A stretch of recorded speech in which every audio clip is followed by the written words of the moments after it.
Hi, I'm Richard Thompson, and I'm a member of the All Souls Unitarian Universalist Forum Committee. I'm also by far and away the best dressed and best looking guy here. No, in all seriousness, welcome to the All Souls Forum. Our mission is to provide a platform for the discussion of significant issues, especially those affecting ethical values in our contemporary world, and to promote critical thinking. In the time of COVID-19, we will be meeting online until it is safe to resume in-person services. We recognize the limitations of the Zoom platform. However, we are very confident that we can provide valuable forum discussions. Today, it is my privilege and honor to introduce Jason Miles, who will be talking about the topic of prison reform from the inside out, that is, rehabilitating prisoners to reform prisons. When Jason is done, we will do a short break and take up the collection, and then we'll do a call for our structured question and answer session. So with that, Jason, please take it away. All right. Thank you very much, Richard, and I'm very jealous of your tie. And thanks for having us. Thanks for hosting us. My name is, like Richard already said, my name is Jason Miles. I am with Reaching Out From Within. We're a prison-based organization. Today, I'm going to give you a little history of Reaching Out From Within, kind of how we got started, kind of give you the rundown of what we do inside the prisons. And I'm going to tell you a little bit about myself and my experiences as well. So two people that I want to talk about at the beginning are Greg Musselman and Sue Ellen Freed. And Greg Musselman was incarcerated, serving a life sentence. And the time frame right now that I want to talk about is about the mid to the late 70s. Greg Musselman's in prison, serving a life sentence. Sue Ellen Freed is working with child abuse prevention. And Greg was part of the Lifers Club in the maximum security part of the prison. And the Lifers Club at that time was an organization for the residents of Lansing Correctional Facility, to where they would try to do, pro-social kind of things. And, whether it was self-help type stuff or reaching out to the community, just trying to do some positive things for the guys, or trying to do positive things to keep the guys moving in a positive direction. So the Lifers Club were doing things about child abuse. They were, researching child abuse, whether it was getting information about it, period, or whether it was conducting studies and surveys and asking the guys incarcerated, have you experienced child abuse? And what they did find was that there was a high number of the guys that were incarcerated that were experiencing child abuse. And so the Lifers Club reached out to Sue Ellen to come in and give a talk about child abuse. So Sue Ellen came in and gave a talk about child abuse. And that was how the initial contact between Sue Ellen Freed and Greg Musselman was made. And Greg eventually was moved to the minimum custody part of the prison.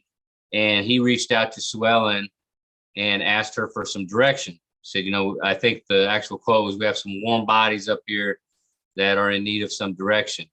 And Sue Ellen had some help that she needed with some of the organizations she was part of. And so Greg had a bunch of people around him, residents around him, and they would, stuff envelopes. They would come up with fundraising ideas.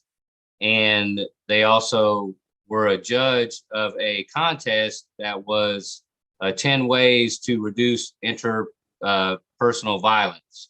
And so the prison inmates judged the contest and declared a winner. And Sue Ellen was very grateful to everybody for helping her out. And so she asked Greg, hey, what can we out here do for you all in there? And what Greg said at that time, there was little to none, no kind of services inside there for the residents to kind of try to help themselves pretty much. So Greg asked Sue Ellen if she could round up some experts on different topics, different topics being addiction, substance abuse, domestic violence, child abuse, and the what Greg was after was Greg, and I'm going to paraphrase this. This isn't a direct quote, but Greg was after. He was trying to understand the roots of violence in not only his life, but he was trying to give the other residents that understanding as well, for them to understand the roots of violence in their lives. And so these experts would come in, and Greg was the type of person that he had a photographic memory, and he also had just the kind of memory that if he heard something, he could very well repeat it verbatim the way that it was told to him. So the experts would come in and give these presentations on these different topics, and Greg would remember what they had said. He wasn't writing anything down; he was just remembering what they said, and he would teach classes based off of what they had said. And the way he would do the classes is he would present the information, and then he would ask questions. So we kind of call that the Socratic method, where he would present information and then he would ask questions. And the questions were designed to be thought-provoking. They were designed to foster discussion. And these were the kind of questions that Greg was asking. And Greg had a special way of pulling people into, maybe somebody was reluctant to say something. He just kind of had a way of sensing that out in the room and pulling that out of the person and involving them and including them. He really had a great way of doing that. And so Greg's doing this, and then along comes a person by the name of Lisa Dunn, and she was serving, I believe at the time, 6 life sentences. And I don't want to get too off of the tangent here, but at that time, the prison in Lansing was co-ed, so that's why she was there at the same time Greg was there. And so she is telling Greg, she's saying, you need to write this down because you're just up here teaching the class and this is cool, but this needs to be down on paper so that way we have it, we don't lose it. And so she took notes when Greg would teach the classes, and she ended up typing everything up, and all her efforts became what we refer to now as the Blue Book. And the Blue Book is what I got a copy of right here in my hand. And the Blue Book has all the units in it that I described. All the units were created by prison inmates, for prison inmates. And at different times after Greg, we have had groups that will submit units, and we will include those in the Blue Book. So the Blue Book is kind of it's been the same now for a little bit, I don't know, 5 or 6 years, but it is fluid. We're adding units in, we're taking units out. We receive feedback from the guys and gals in prison as far as, what works, what doesn't work. So we're constantly kind of changing it as we need to. And so all this is happening at the what we call the East Unit at Lansing Correctional Facility, which was also known as the Minimum Custody Unit. All this is taking place there.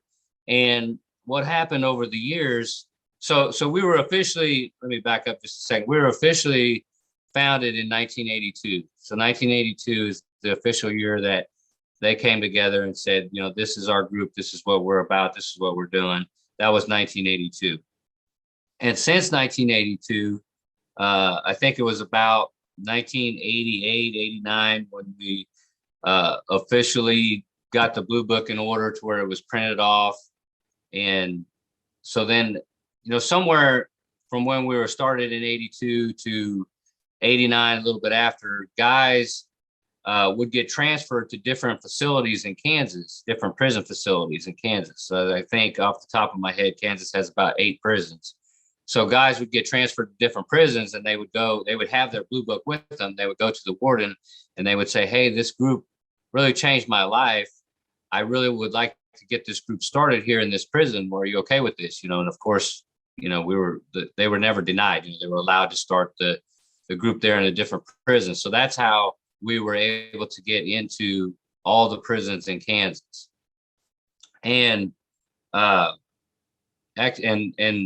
we also have had over the years, and currently do have, we have alumni group on the street. As you can imagine, COVID had kind of put a damper in the in-person meeting things. We're kind of, in a sense, starting over from scratch with that, it feels like. But what the alumni groups are is they're basically we try to do it the same way as they did the meetings inside, except for there's probably a huge chunk taken up at the beginning of the meeting, where the conversation is, like, how are you doing? Do you need any job leads? Do you need any house leads? And a lot of times it's the other guys or gals in the alumni meeting that are saying, well, I know that this job over here is hiring. I know my job is hiring. I know these apartments over here will rent to convicted felons. It's just a lot of that information is getting shared there, and a lot of support.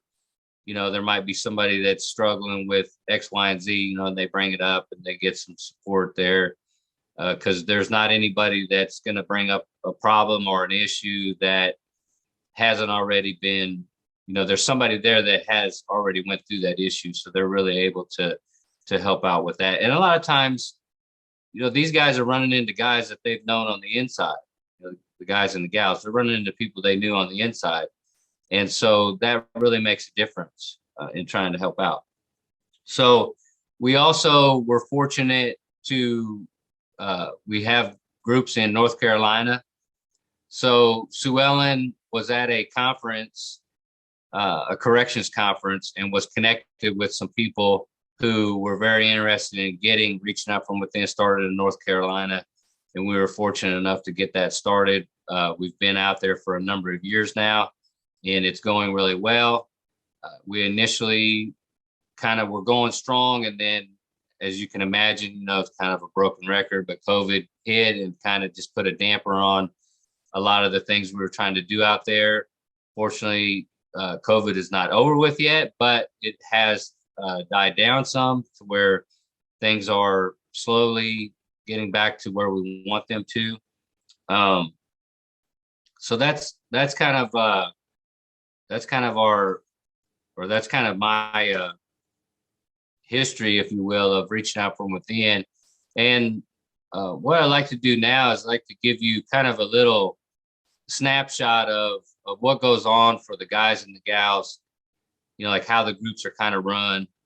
So our group is a little bit different in the fact that the guys and the gals, the residents, of the correctional facilities, they run the groups.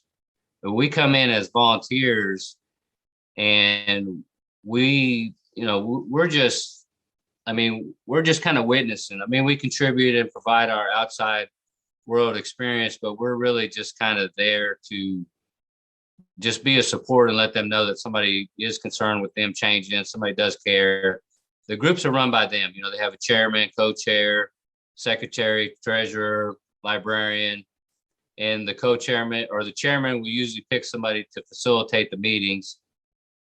And so they use the blue book. I pointed out the blue book earlier. It has the units in it, and the group members decide which unit they want to do. Some groups start at the beginning of the unit and go to the end. Some of the groups might be like, hey, we got a lot of members that are having some substance abuse issues or some anger issues or some, domestic violence, not issues, but, some, they want to really kind of work on that. So they'll kind of jump around if that's their prerogative. We don't control what unit they work on. And that's where we're really different from other groups, because a lot of other groups that are inside the prison, you have somebody coming in from the outside, or you have staff that it's like, okay, this is what we're doing. This is how we're running the group. We have essential elements of reaching out from within that make us a group, make us reaching out from within. But the group itself is run by the residents inside the correctional facilities. So we start off the group with a moment of silence. And the moment of silence is, we say the moment of silence is for victims of violence and abuse. And we have a moment of silence. And then we go around the group, and everybody has to give a positive thought. Now, a positive thought can it can take many forms. You know, some people bring Bible verses, some people bring quotes from famous people, some people will come in and say, my positive thought is I talked to my son the other day on the phone and it was nice to connect with him. Some people will say, you know, it was a sunny day today. You know, it's whatever that they have on their heart to speak about. That's what happens during the positive thought. And then once the positive thoughts are done, then we get into the blue book. And kind of like I said earlier, the blue book is set up in what's been described as a Socratic method, to where the book is presenting you with information. It's about a paragraph, sometimes shorter, but about a paragraph of information. And then at the end of the paragraph, there are thought-provoking questions that are designed to bring about discussion. And then, you know, and different groups will handle that different ways too. You know, some groups will have, you know, you raise your hand and then you get called on. And if you don't raise your hand, you know, you're not going to get called on, you don't speak. And then some groups start it, you know, and we sit in a circle too. And I always refer to it as our sacred circle. You know, whenever I go to a group, I refer to it as a sacred circle. That's how I feel about it. But we start at one end of the circle, and you know, sometimes they'll start at one end of the circle and go around. That way, it kind of gives everybody. I like that personally because it gives everybody an opportunity to share. You might have some people that are a little shy or less reluctant to share, but when you go around in a circle like that, it seems like very rarely do you get somebody that'll pass on that. And so that's that. And then at the end of the meeting, we do the Optimist Creed, and we read the Optimist Creed. And the fun thing is like we'll say, promise yourself, and then somebody will read the deal, and then everybody will repeat in unison, promise yourself at the end of every line of the Optimist Creed. It's really cool. And so that's pretty much how the groups are ran. We do also participate in the Mentoring for Success program that's ran through the state of Kansas. Excuse me. And the Mentoring for Success program is a wonderful program that matches incarcerated residents with a mentor a year before they get out, and a year. So you receive state support a year before you get out and a year after you get out. And so what I love about the way the system is now, as opposed to the way it is a while back, is you can be a volunteer and a mentor. So myself and many other people come in and we are volunteering. You know, we come into the weekly meetings as volunteers, but we're also mentors. So we're mentoring the people, usually the ones that are in our meetings. We're also mentoring them as well. And so we, the Mentoring for Success program, you'll get matched. You know, it's men with men, women with women. They're also allowed. You can do like a couple, a guy and a gal could mentor either a gal or a guy. They do allow that to happen, but you're working with the resident on their plan for when they get out. Like, okay, you know, I see, and this is just kind of a rough example, but it could be something like, you know, I see here that you have a lot of crimes on here that, you know, tell me about this. You know, maybe let's say there's a lot of burglary and theft, and then the guy explains, well, you know, that was because I was on drugs, you know, and I was stealing things to support my habit. Well, then obviously you're going to be like, well, okay, well, tell me about your, you know, tell me what you're doing to, you know, stay away from drugs. What's your recovery looking like? You know, and they would tell you different things, and then they would come up with the plan. That's the whole thing, is for them to own it. You know, they're going to come up with the plan that's going to help them be successful. I mean, we're there to kind of put little deals in their ear, like, well, have you thought about this? Have you thought about that? And so they'll kind of come up with this plan, and they'll say, okay, well, what does this look like now? And now might be, you know, going to recovery meetings while they're incarcerated. And then it'll be, okay, well, what is this going to look like when you get out? And the getting out might be going to recovery meetings when they get out. So then, you know, we would brainstorm and try to come up with, okay, well, where are you going when you get out? What's your housing situation? What's your transportation situation? What's your job situation? Just trying to brainstorm and come up with ideas of this. And the state has support to where if the person you're mentoring has nowhere to go, then you can go to the mentor coordinator and say, hey, my person has nowhere to go. What are the options? And they can come up with different options. Or it might be, you know, my person does not have a job, and it'll be okay. Well, we know these places are hiring, and this is around where your person wants to go to, and you just kind of brainstorm things and figure things out, and are there to help the person transition back into society. And so that's the mentoring for success deal piece that a lot of us participate in. And I already kind of talked about the alumni groups, and there are a handful of us that have been through the system that come back in as volunteers and mentors. Excuse me. So those are the kind of things I kind of was, and I apologize, that was kind of a quick rundown, but I wanted to kind of give you an idea of what it's like for somebody who's incarcerated to be involved with our organization. Like kind of like, what do they go through? What's it like for them? So I was kind of trying to give you a rough deal of that. So with all that said, I'll kind of give you my experience. And my experience is in 1991, at the age of 17, I was sentenced to prison because of my involvement in a homicide. I came into the system and I was involved in reaching out from within. I think I first got involved about 1995. And the thing that reaching out from within did for me was I was kind of on my own path of self-knowledge, of trying to learn about myself, trying to figure out, why did I do the things I did? Why was I the way that I was? Kind of also, like, what kind of person do I want to be? And how do I become that person? So I was kind of on this little journey, and I actually in the prison, I was Greg Musselman's bunkie. So in the prison, in the minimum custody unit, it's just kind of an open dorm, and I was on the top bunk, Greg was on the bottom bunk. So that was how I was first introduced to Greg. And then I kind of found out about reaching out from within from Greg, and so I started going to the meetings. And for me, what the meetings really did was it kind of honed my focus on self-discovery, my focus on doing the right thing. It put me around a lot of positive people because in prison there's just a lot of negativity, and I don't know that it's a whole lot different than the real society because it is a society in itself, and there's negative people out here just as well as they're in there. So it's just a matter of, it kind of got me around people that were being positive, trying to do something with their lives.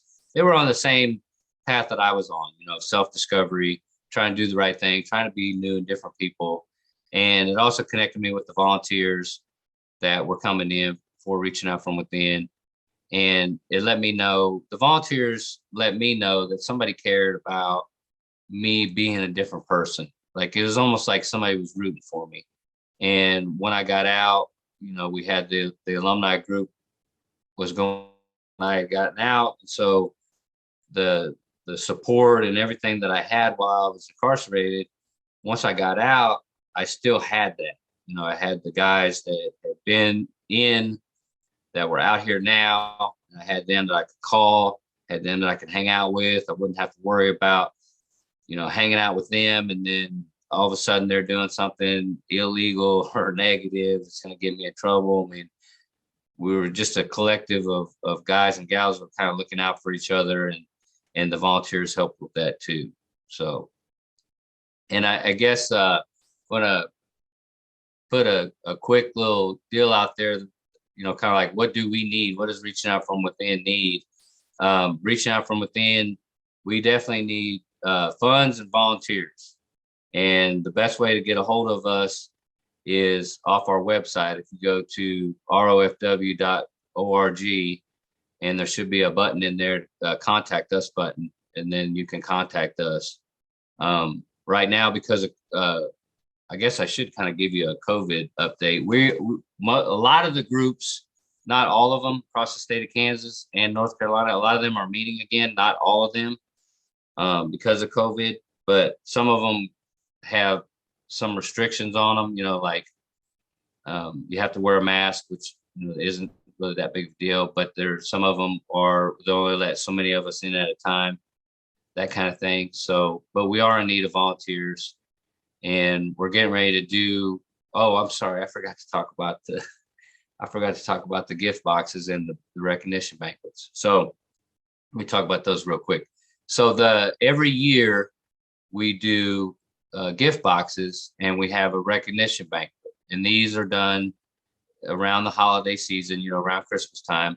And what it is it's a box, and it used to be a bag. It's called a gift bag. We found that transporting boxes 400 miles across the state was a lot easier than bags. So now we call them gift boxes. So inside the box is, shampoo, soap, toothpaste, toothbrush, protein bar, candy bar, some cards, a composition notebook, shaving cream. For the women, we try to provide some makeup. The frustrating / fun part of it is it can't be any glass. It has to all be plastic containers. And I'm probably missing some stuff, but it's those kind of items that we try to put in there just to kind of let our people know that we're thinking about them. And so the recognition banquet is, it's kind of a holiday banquet. We call it a recognition banquet because we celebrate people's participation in the groups, and we kind of go off of 50. 50 is a big deal for us because 50 basically means that you've been participating in our groups for a year, because most of our groups, if not all of our groups, meet once a week. So if you're getting a certificate for 50 meetings, that means for a whole solid year you've went to a meeting. And so we celebrate them in increments of 50. So we had the 50 club, and then we do like the century, and we have some people who have been 400, 500 meetings, which is great. I mean, it's probably not so great for them because that means they've been locked up a little bit, but it's cool for us because we're able to have them in our groups and watch them grow. So those are the kind of the things that, and with the recognition banquets and the gift boxes, those are taking place in every prison in Kansas. So we're traveling around to the different correctional facilities in the month of December to try to meet everybody. And it's a really great time for us to get out because some of the groups are kind of far out and we're not able, sometimes December is the only time that we get an opportunity to get out there. So I think I've covered everything that I meant to cover. I'm sure that I probably missed something, but. Great. Thank you so much, Jason. It was very enlightening to hear all that. I guess at this point, we're going to load the donation video for collections and take a very brief break here. So while they're getting that strikingly handsome young man up there, I want to tell everyone that there is a forum committee meeting this Thursday at 7. We will be meeting via Zoom. And I assume, Rita, that's going to be on the virtual, just the regular Zoom link that we usually use. Is it the forum Zoom link or the other one? Okay, so yeah, use the forum link on allsoulskc.org. And also, while we're doing this, I want to remind everyone that next week our speaker will be Zach Pistora, who will be talking about threats to the Kansas water supply.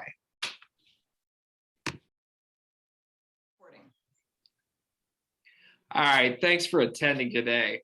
The All Souls Forum is very important to our church. It provides us a chance to discuss the significant issues that impact our community. It's also important to me personally because I get to learn about the political issues that shape our world and ask questions of our speakers. From the attempted coup on the Capitol to recycling, we discuss all of the important issues. It costs about $100 a week to produce the forum. That's less than $5 a week per person watching on an average week. Andrea, can you show us how to support the UU Forum? I'd be happy to, Richard. You can always send a check to the church. Be sure to put forum in the memo line. You'll find the address in chat, or you can find it on our website. To pay online, you can go to the All Souls website and click the big blue button, or click the link in chat.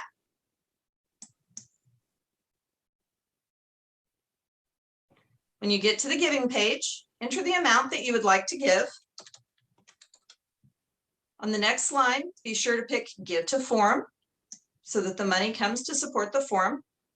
After that, you can choose how often you'd like to give. You can leave it at Give This One Time, or you can pick Give This Weekly, every 2 weeks, monthly, or yearly. I like the idea of making a payment each month. It's just easier to budget. I agree. That's what I usually do. After that, you can choose if you'd like to give with a debit card, credit card, or ACH bank transfer. The bank transfer will ask you to enter your numbers off of your check, and it will come directly out of your checking account. Once you've chosen that, pick Continue, enter the rest of your information. Feel free to add any comments you'd like. And if you'd like to cover the processing fee, you can click the button there and then click the Give bar. Well, that seems easy enough. And let me take a moment to just say, hey, thanks to everyone making or planning on making a contribution. Now, Andrea, you keep mentioning that the links are in the chat. How do I see that? If you're on a computer, it will open to the right of the video of the speaker without blocking anything. If you decide you're done, you can click the X at the top to close it, and that will not move you out of the meeting. All right. So before we move on to the Q&A, can you please remind everyone how to virtually raise your hand? Of course. Again, bring your mouse down to the bottom of your screen and look for the Reactions button with the smiley face on it. Click it and then click anywhere on the Raise Hand bar. Zoom will put you in queue so that the moderator can call on you in the order your hand was raised. If you want to lower your hand, just repeat the steps and the bar will now have the lower hand option. If you'd like to see where you are in the queue, you can push the Participants button and you will see this view showing you the order that you will be called on. And for those of you on a phone, you can push *9. Anything else I can show you guys today, Richard? No, I think that covers it. It's time for questions.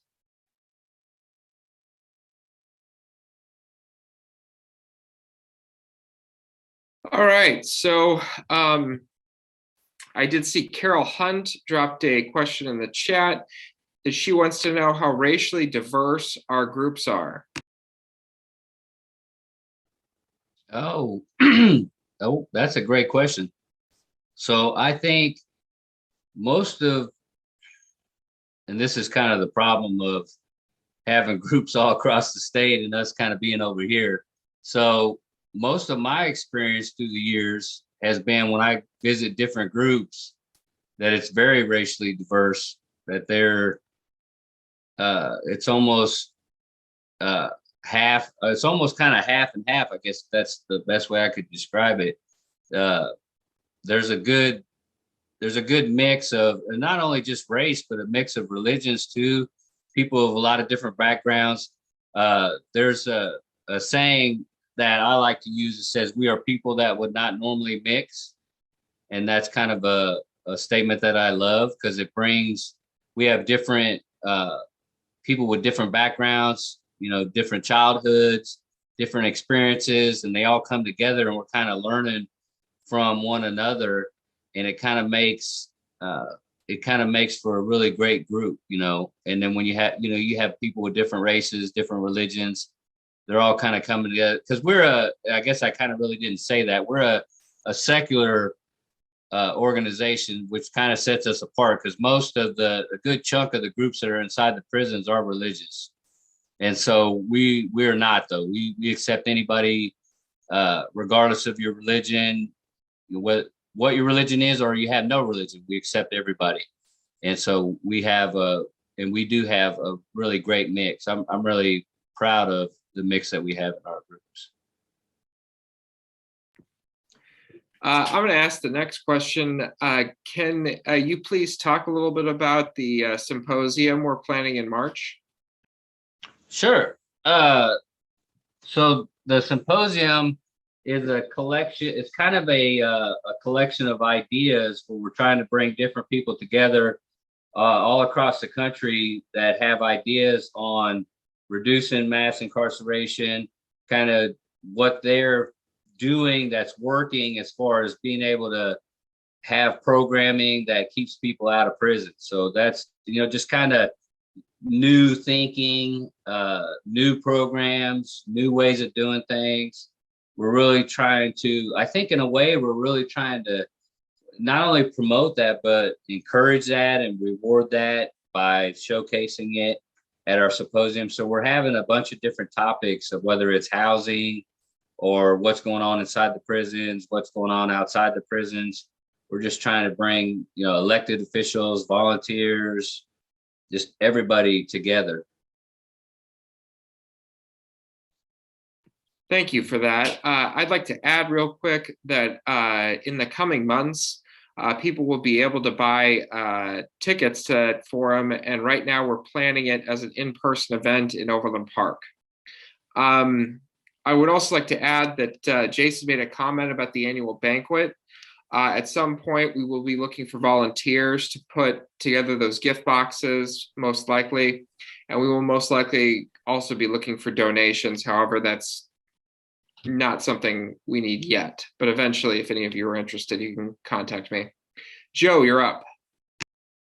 Hey, thanks, Jason. Hey, have you done a lot, has the group explored like using writing as a way to kind of help people find themselves? And I don't necessarily mean like journaling, although that could certainly be a part of it, but I always thought that there'd be opportunities to almost like fiction writing, but they could,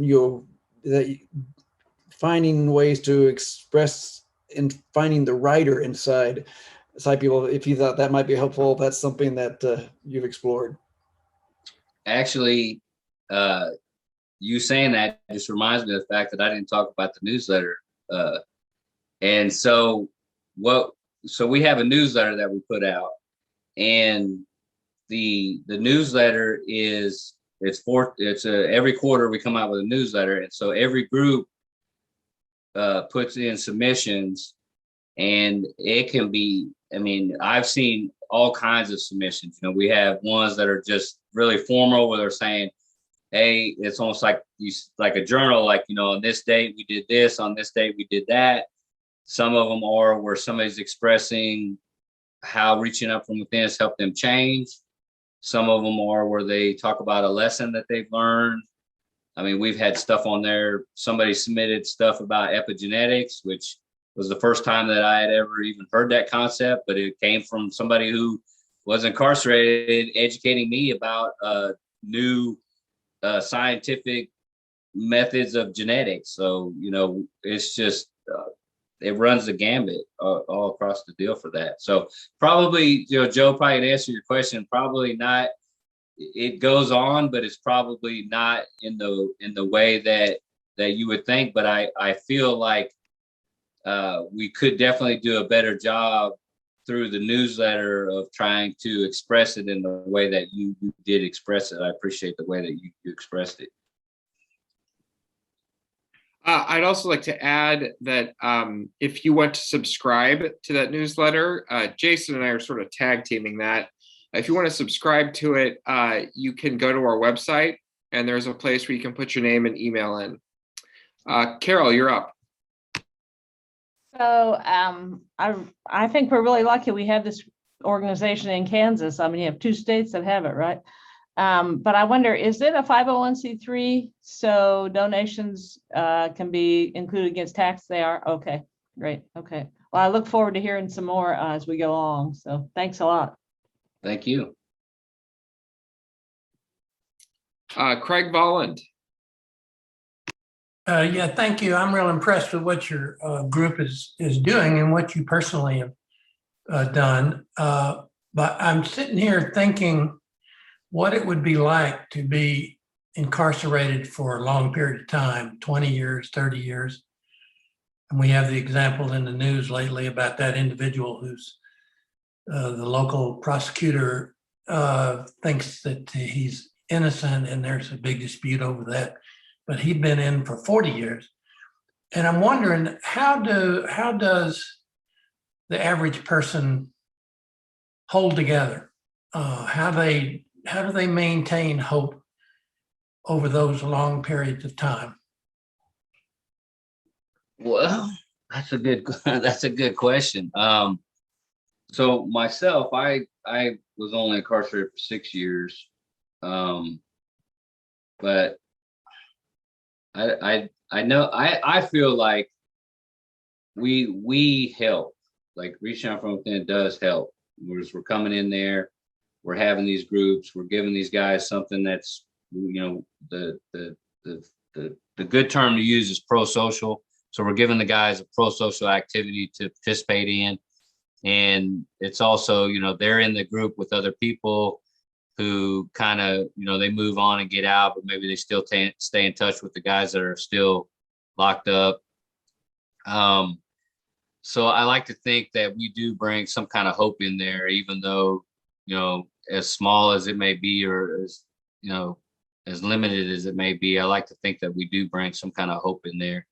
My heart goes out to anybody that's incarcerated, you know, wrongly convicted. I myself don't have any experience with that. I mean, everything, you know, I wasn't innocent. You know, that's kind of it's a difficult and a hard subject for me because I don't like thinking about it because it's really heart wrenching when you think about somebody, especially, you know, like the example you just gave. You got somebody that's been locked up for 40 years for a crime they didn't commit. I mean, how do you find how do you get up in the morning and brush your teeth? You know, when you got that hanging over your head, I don't know. I like to think, you know, that our groups help out in some kind of small way, but yeah, it's just it's just a bad situation. Thank you. Uh-huh. So Richard Mahoney, aside from having an excellent first name, has also asked a very good question. He says, how hard is it for previously incarcerated persons to access government safety net programs such as housing assistance? And I'm assuming he's also thinking food stamps and stuff like that. So that's a great question. Actually, yesterday I participated in a reentry simulation that was put on by the Kansas City Chamber of Commerce, and they give you a packet and they say, okay, your name's, like, everybody knows my name's Jason. They'll give me a packet that says, hey, your name's Richard. You just got out of prison, and now you got to go here to get your you need rent assistance, you need food stamps. Now you got to get them. Well, then they would come to go get the food stamps, and then the food stamp people would say, well, you don't have these 3 forms of ID, I can't help you. So then they get sent off to hunt up their 3 forms of ID, and then they come back again and say, okay, I got my 3 forms of ID, I need my food stamps. And then you say, well, sorry, you've been convicted of a drug felony, you're not eligible for food stamps. So there's a lot of that goes on as far as it can be extremely hard. You know, one of the things that I try to do if I'm mentoring somebody is I try to focus them on getting all this stuff taken care of while they're locked up, you know, because once you get out and you hit the ground running, I mean, it's just a nightmare to try to access all this stuff at that point. But that's one of the great things about having a mentor and why we're so fired up about the Mentoring for Success program, because the mentor can help with all these kind of things. And so a lot of this stuff is not easy. And what they told us at the simulation was they said, we're playing under pre-COVID rules. These aren't COVID rules. If we're playing under COVID rules, you'd be toast because all these things just got shut down. You need a social security card during COVID, forget about it. It's not going to happen.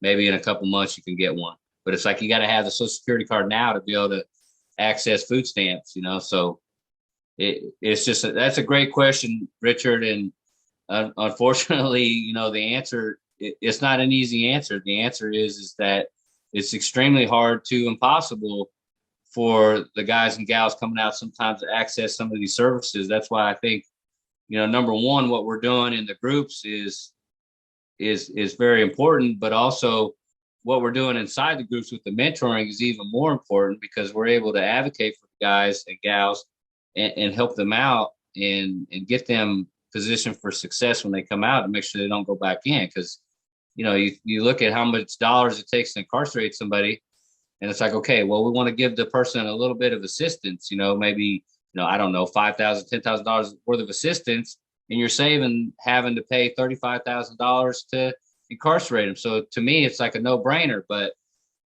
you can't get everybody on the same page. I mean, we're making progress, but it just seems like there's still a lot of hurdles for people to jump over that appear to me and a lot of other people that are unnecessary. So. Renee, I don't think you've had a chance to ask a question yet, so go ahead. Do I get to jump the line? So my question is about recidivism rates. I would think that the work you're doing helps a lot of people stay out of prison once they get out. But have you collected any data? Have you done any studies about that to support that guess of mine?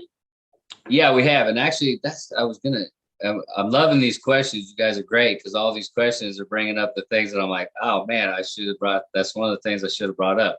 So we have done many studies throughout the year throughout the years.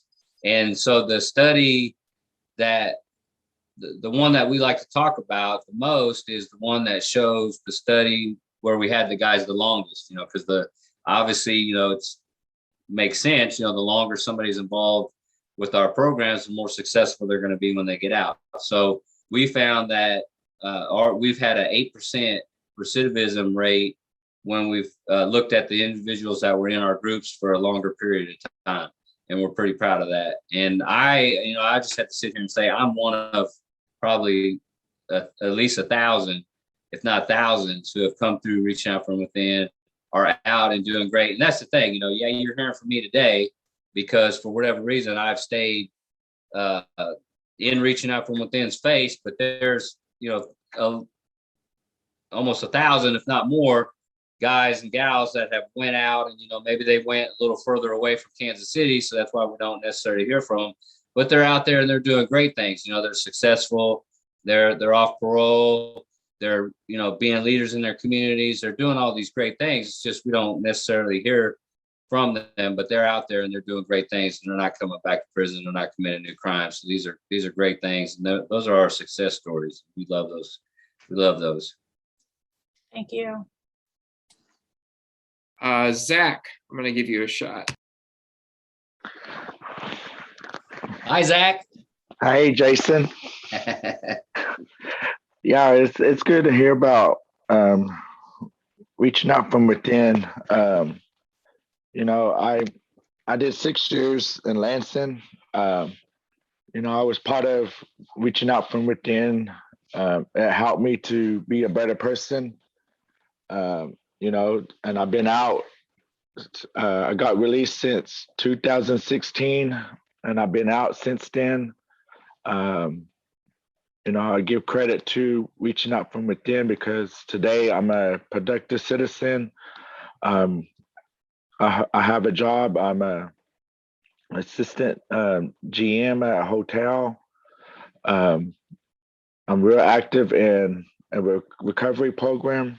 I have going on 3 years, almost 3 years of sobriety. Congratulations. I stay in touch with guys that I know in there. It's just that relationship, that family that we had when I was in there, and trying to stay in touch with other people, other volunteers that came in. I kind of look at myself as a success, what I'm doing with my life, how reaching out from within has taught me with different subjects like addiction, anger, all these issues that we discuss in that group structure that we have. We break into small groups. It's just how we stay connected, and I'm glad that this was discussed. It's just amazing how reaching out from within has grown. We have 2 over in North Carolina. That newsletter is very important too, because you can really express your thoughts. You can write poems. You can get everything out and express yourself. How reaching out from within has impacted your life. But I'm grateful that this is taking place today. It's good to see you, Jason. Good to see you too, bud. Glad you're doing well, man. Warms my heart. Thank you. Yeah, thank you. Zach, that was very touching and some great information. Did you also have a question for Jason, or I mean, what you said was fine. I don't know if you have a question as well, or. No, I seen this. I thought to just sit in and that was one of the questions about kind of have we heard about excesses from people that went through reaching out within, and I just thought share my success to let people know it is possible. Well, thank you for doing that. And I'm very happy that you've been able to stay out of prison and been sober for quite some time. That's wonderful. And I see Renee applauding you. Let's see, who do we have left? Joe, go ahead.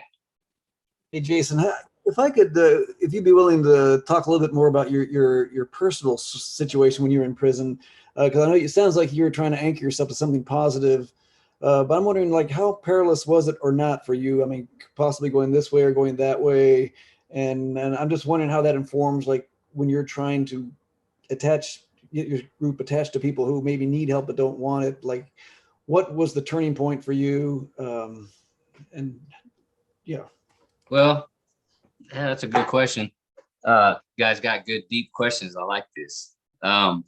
So I think, for me, obviously, looking back on it, what I've come to understand about myself and my journey is mine was more, I didn't have like a burning bush moment. Mine was more what I call the educational variety, where I made these small changes. And then over time, all of a sudden, I just looked back and realized that I was a different person.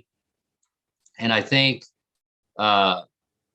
you kind of asked how hard it was. I mean, it was really hard, because when you get in there, and I am somebody who I hate talking about prison like there's something weird and strange and different going on in there, because it really is not. It's the same as going on out here.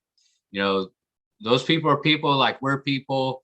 What's going on in there is going on out here. It's the same thing. So what you got out here is, if you're trying to be positive and you're trying to go in a good direction in life, you're kind of going against the grain. You're swimming against the current, whether you're in here or whether you're in there or you're out here. It's the same thing. So in there, if you're trying to be positive and you're trying to do something different, you're trying to change your life, you're trying to look at, okay, well, how did I end up in here? What kind of mistakes did I make? Where do I need to make changes? You're really going against the grain. That's not what your average person is in there doing. And so, it is hard and it is difficult. And, kind of like what you said, something about people that are not ready to change. So, I remember, I had teachers in high school that would tell me, like, hey, what's going on with you? You seem to be really smart, but, you have trouble coming to school. Do you need a ride to school? Do you need a reminder? Just reaching out, trying to help me. And I just was like, I ain't got time for this. I ain't got time for you, and I'm running around with my friends doing my thing.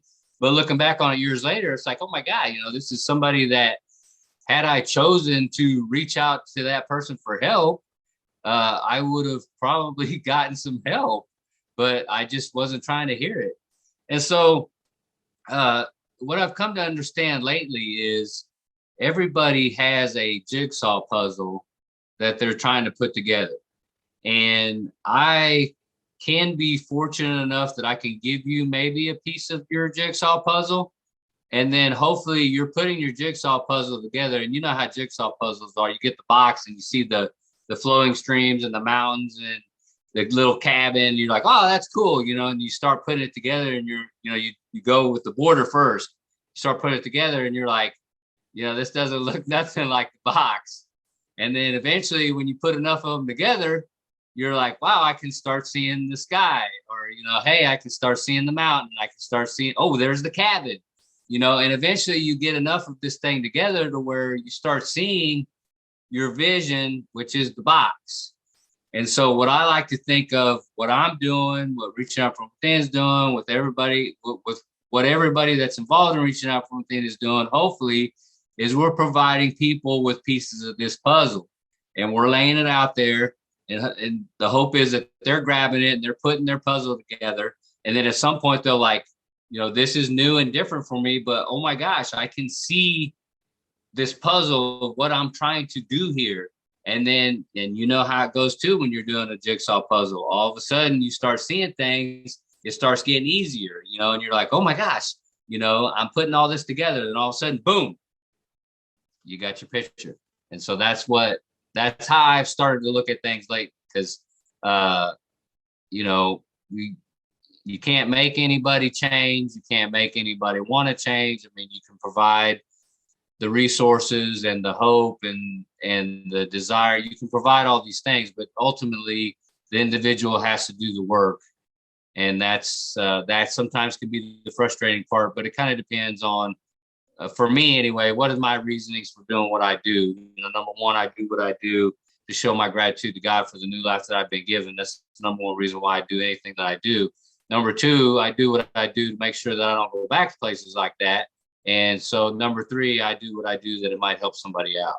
So that's kind of where I'm at in a nutshell. All right, before we stop the recording and take a brief break, we've got one more question, and that's going to come from Carol Fields. I appreciate your analogy. That's really great and applicable to so many things. I think that's really grand. And you're talking about difficult inside and out, and people are people, relates to sort of a two-part thing, which is, I don't have a sense, and maybe I missed something you said about what proportion of incarcerated folks in Kansas actually make this connection to the group. I'm assuming it's fairly small, but I don't know. And then how that relates to who got released, and what you said about COVID messing up reaching resources. So people that got released early because of COVID, is it really worse for them in some ways than it would be? They might have had more success getting released later or something like that. But so, okay, so I think you asked like three things. I'm gonna try to whichever you want to answer. Yeah. So let me see. Okay, so there was the COVID. What help me out here? What was the three things you asked? COVID release impact on success and how hard it is. Yes. You asked about the number of guys, the number of percent people of the intervening. population. Yeah. Okay. So so really, when you think about how I described how our groups run, and that we have about 2 hours, so really we can only handle probably 25 is probably the max that we can handle in one setting, just because of the going around the group and then the participating of the group. We can probably handle about 25. So that's probably, I mean, you're looking at a prison of 1,000 people. We've got 25 of that group. Obviously, everybody wants to do more, and we want to help everybody, but we are limited on resources. The facility is limited on meeting space. I mean, there's just all kinds of limitations.